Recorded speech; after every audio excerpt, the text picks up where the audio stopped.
Egunon, hay momentos en los que uno desea hacer algo y no se le quita de la cabeza y una de esas cosas era hablar de cantando bajo la lluvia.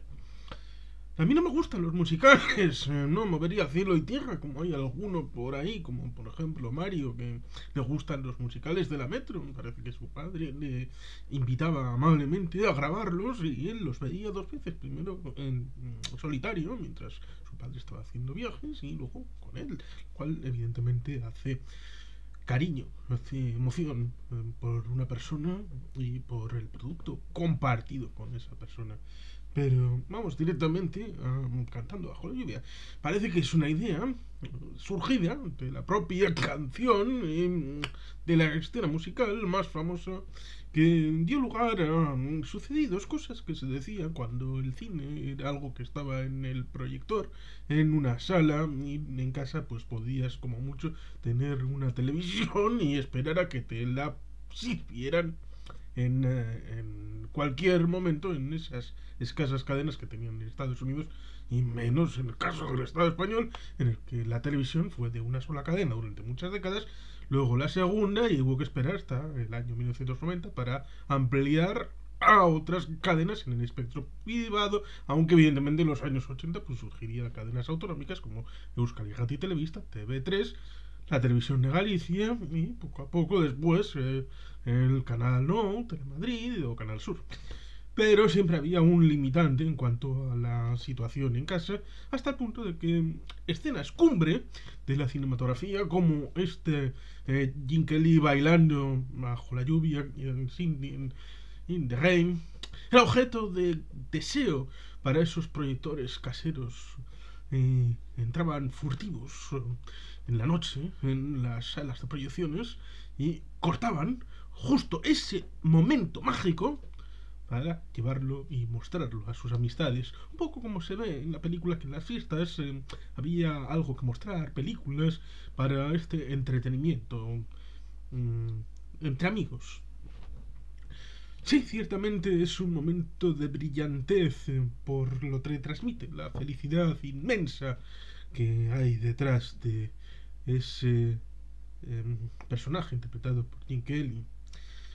Una historia, la de Don Lockwood, que nos viene dada al inicio de la película, en ese estreno de esa nueva película que han estado rodando, porque es una historia de amor al cine a través del musical y a través de la danza, del claqué, de todas estas cosas que se hacían desde hacía muchísimo tiempo, como también hay una pequeña referencia a El Molino Rojo, Moulin Rouge. Incluso hay quien podría ver una referencia a Toulouse-Lautrec, que luego pues sería interpretado por José Ferrer o Mel Ferrer. ¿Qué Ferrer era? Dejémoslo a la investigación de cada cual. Pero todo el mundo sabe que tuvo que sufrir mucho en las rodillas porque era un personaje bajito y tuvo que actuar de rodillas, y eso le hizo daño para el resto de su vida.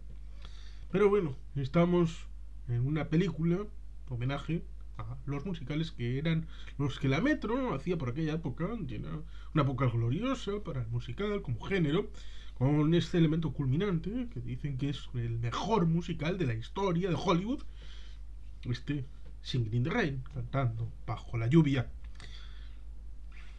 Ciertamente, tengo otra película que es curioso porque esta es de 1952 y en 1992 hay una película de Peter Bogdanovich, que también es un amante de las artes, en este caso cinematográficas, a través de Orson Welles, toda la familia que acabaron por intentar hacer aquella película sobre el Quijote, que salió un poco mal, no terminó de funcionar, pero en 1992 con Christopher Reeve, Michael Caine y otra serie de actores hicieron una película que es Noises Off, que ruina de función, en el que homenajea a Broadway. Aquí hay un apartado, una cancioncilla de Broadway Melody, cuando el personaje idílico de la película segunda, la de el duelista danzarín, ¿no? ¿Cómo era? El caballero danzarín, Dancing Cavalier, el caballero danzarín, sí,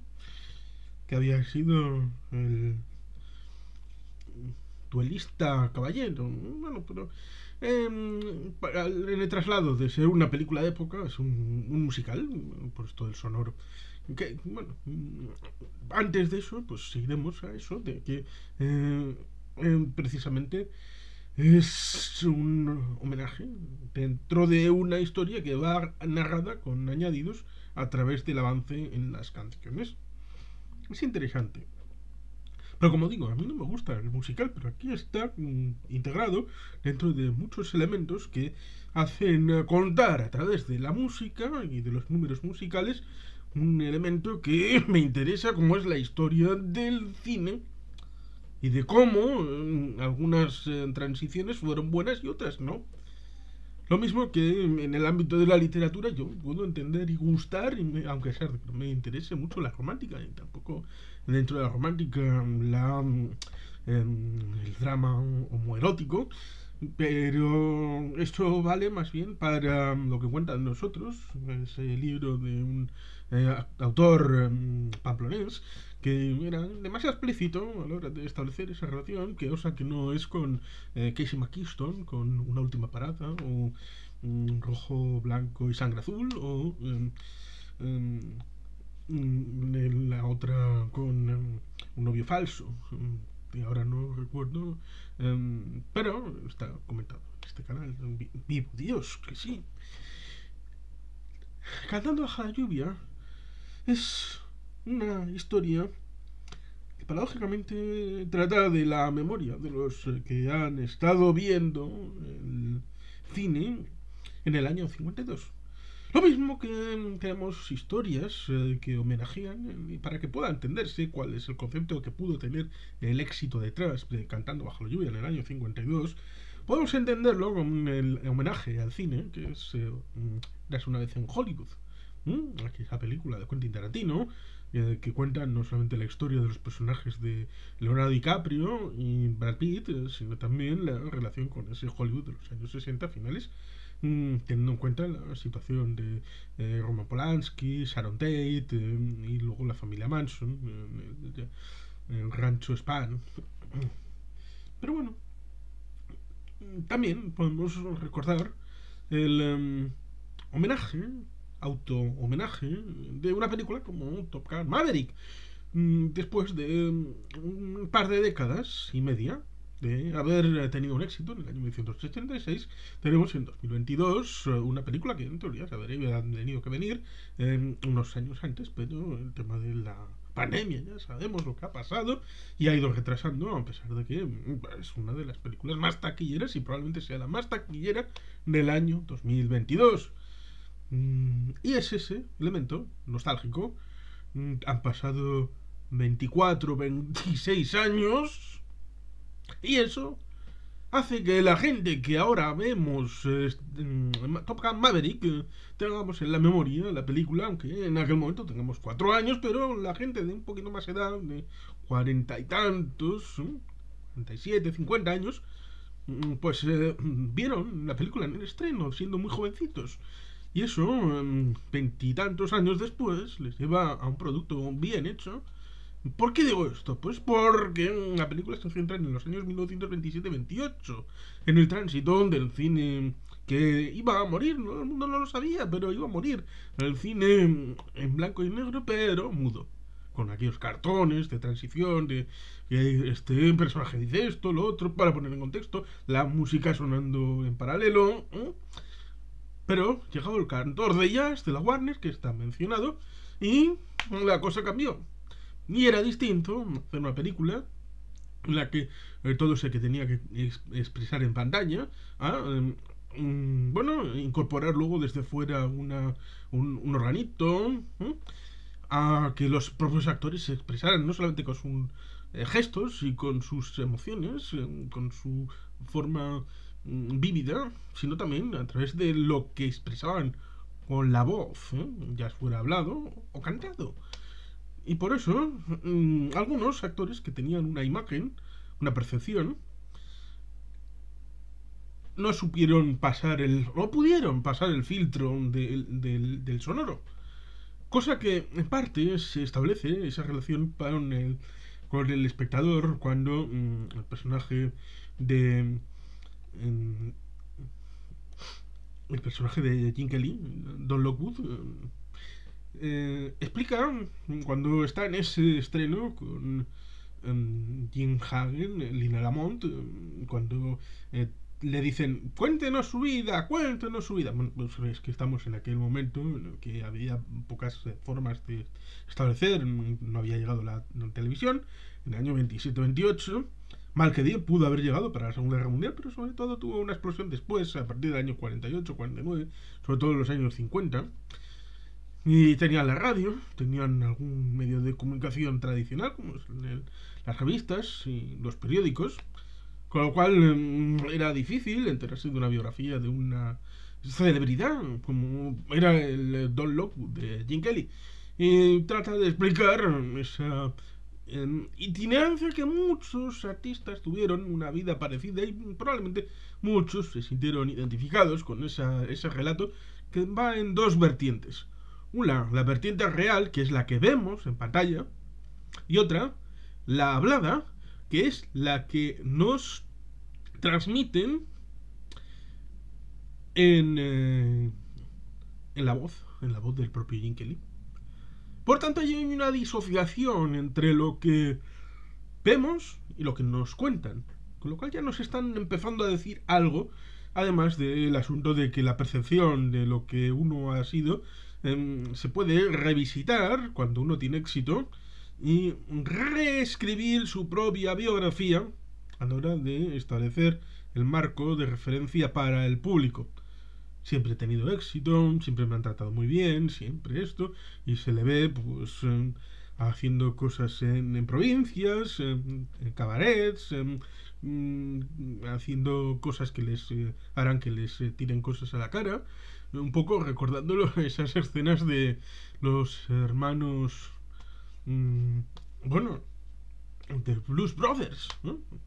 Del año 1980, que también hay una escena aquella en la que, lo cual es curioso porque en la cuadratura del círculo está en que aquí tenemos de triángulo a Jim Kelly, a Donald O'Connor como Cosmo Brown, y tenemos a Debbie Reynolds, que aparece su hija del primer matrimonio en aquella película como cameo, que es Carrie Fisher.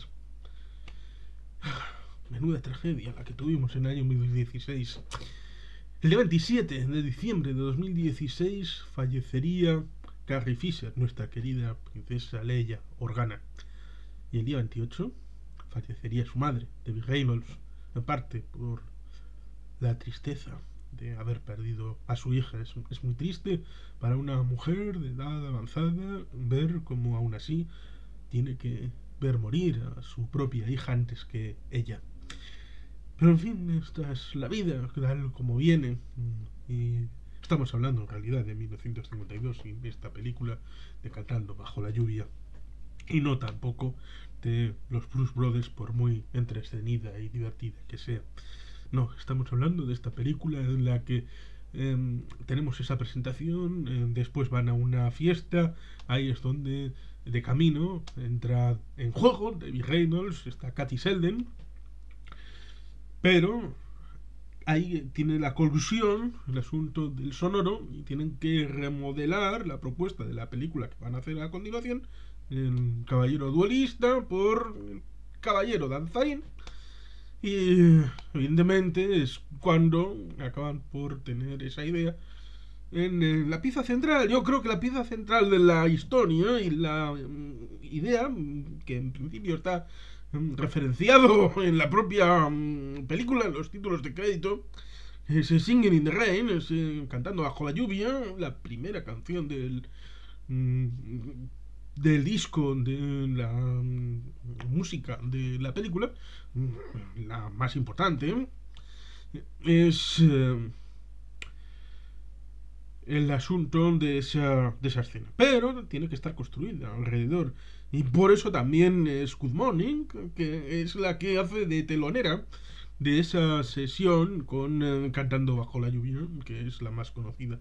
Pero hay otros momentos que también son importantes. De, ese Make Them Glad de Donald O'Connor, ese All I Do Is Dream of You de Debbie Reynolds. El trío tiene momentos de protagonismo en toda la película. Jane Kelly, Don Lockwood, Debbie Reynolds, Katy Selden y Donald O'Connor, Cosmo Brown. Es una película con una historia realmente sencilla, como intento transmitir. Sí, ciertamente hay en el reparto otros grandes elementos del cine musical, como Chicharis, Rita Moreno, bueno, pues en una idea que está a caballo dirigida por Stanley Donen y Gene Kelly, y que, bueno, pues es, como digo, una película clásica, incluso para los que no nos gusta el musical. Mm, Cuenta una historia dentro del cine para amor, para lo que los artistas hacían en aquella época. Actualmente tiene una valoración extraordinaria y, como digo, es considerada el mejor musical de la historia. Pero, para aquellos que ensalzan desde la posteridad la película de entonces, y aquellos que digan que actualmente es cuando las películas no se valoran en los premios, esta película no tuvo ningún premio de la Academia. Repitamos. La película Cantando bajo la lluvia de 1952 no obtuvo ningún premio de la Academia de Hollywood. Obtuvo 2 nominaciones, un tanto menores, y el personaje de Cosmo, Donald O'Connor, obtuvo un Globo de Oro. Eso es todo. That's all, folks. Pero bueno, esa es la historia, tal y como se escribe. Cantando bajo la lluvia está en el corazón y las mentes de todos aquellos que han pensado alguna vez en el cine. Ciertamente podría hablar de los números, podría hablar del Technicolor, o si no es Technicolor, en cómo se coreografiaron las distintas tomas musicales y cómo se puede establecer esa relativa relación con el trasfondo de una película y cómo había que rodar en estudios, cómo hacer la atmósfera, como cuando se declara el personaje de Don Lockwood con el personaje de Debbie Reynolds, el personaje de ella, de Katy Selden. Bueno, pero para poder entender, además de la buena aventuranza de la película y cómo pudo establecerse físicamente en esas relaciones difíciles, como ese momento hilarante del personaje de ella, de la actriz Lina Lamont, en el que está delante del jardincito y no, mire aquí, no, allí, para poder captarle la sonoridad y poder grabarlo en un disco de cera y luego poder acoplar los dos elementos para poder servirlo al público. Sí, dejando de lado todos esos elementos físicos respecto a la producción, también hay un elemento de nostalgia que, como intenté decir respecto a Eras una vez en Hollywood o tocar Maverick o otras producciones, nos pueden tocar la patata a los que tenemos una cierta generación referida a los años 70 y 80 con la actualidad. Debemos recordar que el año 27-28 es justamente inmediatamente antes del crack del 29. Y eso significó la memoria colectiva respecto a una época desenfadada y bien vivida antes de comenzar el ciclo de las dificultades, como pudo ser el crack del 29, luego las dificultades, el Dust Bowl, un elemento importante que está en parte referenciado en las Uvas de la Ira, película de John Ford de 1940, y también en Interestelar, esa película de Christopher Nolan, y tampoco mucho más allá, pero tuvo impacto importante para el trasfondo interno de agrícolas y ganaderos en el ámbito de Estados Unidos, además de los que tenían acciones y también otro tipo de economías domésticas y familiares que enlazaron con el inicio de la Segunda Guerra Mundial y tener que ir a los maridos a diferentes escenarios bélicos en Europa y en Asia y en África, hasta que en el año 1952 es elegido el republicano David Eisenhower, cerrando un poco la etapa, dando inicio a los felices años 50.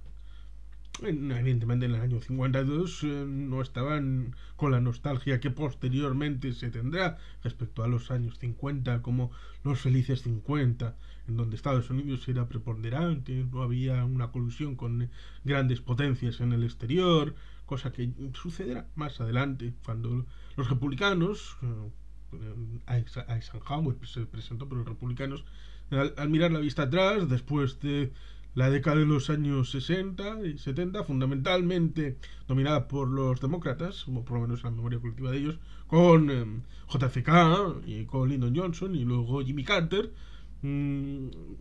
Pues será una referencia, lo mismo que aquí tiene la referencia a ese periodo antes del crack del 29. Y esa gente que veía la película en los años 52, 53, cuando se estrenó, por ejemplo, en España, en buena medida tenían esa memoria de los felices años 20 y les llenaba el corazón de experiencias y recuerdos. Y seguramente tuvo eso también que ver a la hora de transmitir un valor especial a esas jóvenes experiencias del espectador a la hora de situarse en empatía con los protagonistas, a pesar de que también había una circunstancia que es una buena trama sintética, sincrética, que transmitía una realidad sencilla, pero poderosa a la hora de establecer la relación entre el productor, la actriz nominalmente famosa con el actor, luego el personaje de la actriz pequeñita, pero que acabará por hacerse valer, el amigo, con lo cual hay un equilibrio de personajes que está muy bien trabajado, a pesar de que acabes por ser simplemente una película de 100 minutos. No es una película de 3, 4, 5 horas. Es una película de prácticamente un poquito más de hora y media. Y en ella anidan valores, anidan grandes puestas en escena, anida amor por el cine, amor por el baile y, en definitiva, artesanía y saber hacer. Como digo, es una película dirigida en general por Stanley Donen, pero los números musicales están dirigidos por Gene Kelly. Viéndola, uno puede pensar que bien se lo debieron pasar, como el jovencito Frankenstein, que añadieron un par de semanas más de rodaje, porque coño, estamos tan bien aquí. Oh, no, perdón. Van a cancelar el vídeo. Carajo, reconcholis, cachilimochilis. Estamos tan bien que vamos a rodar un poquito más algunas escenas que nos vamos a imaginar.